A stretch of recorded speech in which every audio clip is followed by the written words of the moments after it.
I've entitled my essay, The Forbidden Zone. I believe much of me developed because of science fiction. Heinlein, Asimov, Herbert, Clarke, Card, and many others were on my reading menu for decades, and they still occupy space in my library. However, I believe film had the greater impact in my life. Star Wars was the coolest movie I had ever seen. Does one progress further by submission, in this case to the Force, or by self-reliance and a good blaster? And Star Trek, how can anyone not completely re-engineer their two-dimensional thinking after watching a wrathful Khan and a sly Kirk maneuver their way through the Motara Nebula? Another film that touched me in a way that I would not appreciate for 30 years after its release was Planet of the Apes, starring Charlton Heston as Taylor, a deep space astronaut who crash lands on a future planet run by intelligent and ostensibly sapient apes. As you recall, with the aid of two, I can only assume non-tenured Professor Apes, Taylor escapes and enters an uninhabited, strictly off-limits area called the Forbidden Zone, and therein he discovers the truth of this planet's history. I am captivated by the whole Forbidden Zone concept.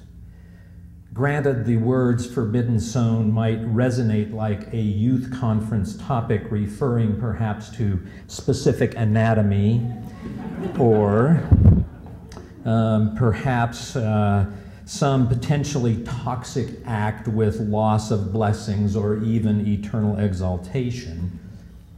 Although valid at some level, that's not what I'm talking about. In Planet of the Apes, the Forbidden Zone was so designated by authoritarian types whose principal business was maintenance of their world construct or paradigm. And it appeared that most of the ape citizenry were compliant and had no desire to enter therein, frightened as it were by Dante's imagined perils. But Taylor entered, and it transformed him. It was discovery, expansion, clarification, realization, and iconoclasm. And not unexpectedly, it was also pain and disillusionment. Additionally, recall Taylor and his woman riding at the end of the movie down the seashore, bareback, wearing nothing but a loincloth.